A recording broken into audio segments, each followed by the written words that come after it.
ನಮಸ್ಕಾರ. ಸಹಕಾರಿ ಟಿವಿಗೆ ಸ್ವಾಗತ. ಮೊದಲು ಮಾನವನಾಗು. ನಾನು ಎಚ್.ಎಸ್. ಸುಧೀಂದ್ರ ಕುಮಾರ್.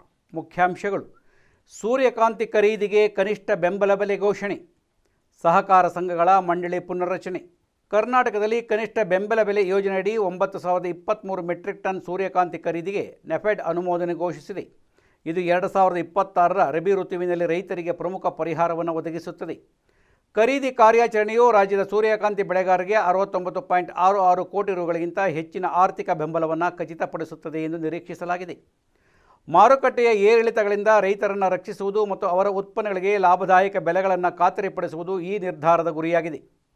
ರೈತರ ಕಲ್ಯಾಣ ಮತ್ತು ಕೃಷಿ ಸ್ಥಿರತೆಗೆ ಸರ್ಕಾರದ ನಿರಂತರ ಬದ್ಧತೆಯನ್ನು ಈ ಕ್ರಮವು ಪ್ರತಿಬಿಂಬಿಸುತ್ತದೆ ಎಂದು ನೆಫೆಡ್ ಹೇಳಿದೆ.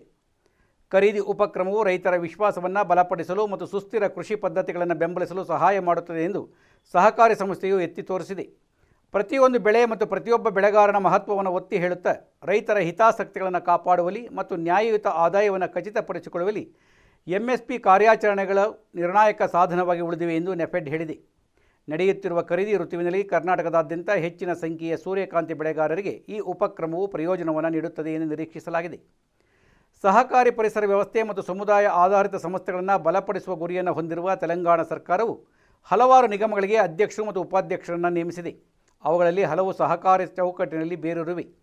ಹೊಸದಾಗಿ ರಚಿಸಲಾದ ಆಡಳಿತ ಮಂಡಳಿಗಳು ಅಧಿಕಾರ ವಹಿಸಿಕೊಂಡ ದಿನಾಂಕದಿಂದ 2 ವರ್ಷಗಳ ಅವಧಿಯನ್ನು ಪೂರೈಸುತ್ತವೆ. ನೇಮಕಾತಿಗಳು ಸಾಂಪ್ರದಾಯಿಕ ವೃತ್ತಿಪರ ಮತ್ತು ಸಮುದಾಯ ಗುಂಪುಗಳನ್ನು ಪ್ರತಿನಿಧಿಸುವ ಪ್ರಮುಖ ಸಹಕಾರ ನಿಗಮಗಳನ್ನು ಒಳಗೊಂಡಿರುತ್ತವೆ. ಅವುಗಳೆಂದರೆ ಬಟ್ಟೆ ಒಗೆಯುವವರು, ಟಾಡಿ ಪೇಪರ್ಗಳು, ಯಾದವರು, ವಡ್ಡೇರರು ಮತ್ತು ಇತರರು. ಆರ್ಥಿಕ ಚಟುವಟಿಕೆಗಳನ್ನು ಉತ್ತೇಜಿಸುವಲ್ಲಿ, ಸಾಂಸ್ಥಿಕ ಬೆಂಬಲವನ್ನು ಒದಗಿಸುವಲ್ಲಿ ಮತ್ತು ಸಹಕಾರಿ ರಚನೆಗಳ ಮೂಲಕ ಕಲ್ಯಾಣ ಉಪಕ್ರಮಗಳನ್ನು ಸುಗಮಗೊಳಿಸುವಲ್ಲಿ ಈ ಸಂಸ್ಥೆಗಳು ನಿರ್ಣಾಯಕ ಪಾತ್ರವನ್ನು ವಹಿಸುತ್ತವೆ.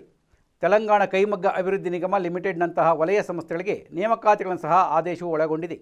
ಇದು ಸಹಕಾರಿ ಜಾಲಗಳೊಂದಿಗೆ ನಿಕಟ ಸಂಬಂಧ ಹೊಂದಿರುವ ಮಿತ್ರ ವಲಯಗಳ ಮೇಲೆ ಕೇಂದ್ರೀಕರಿಸುವುದನ್ನು ಮತ್ತಷ್ಟು ಒತ್ತಿ ಹೇಳುತ್ತದೆ. ನೇಮಕಾತಿಗಳ ವಿವರವಾದ ನಿಯಮಗಳು ಮತ್ತು ಷರತ್ತುಗಳನ್ನು ಪ್ರತ್ಯೇಕವಾಗಿ ಹೊರಡಿಸುವ ನಿರೀಕ್ಷೆ ಇದೆ.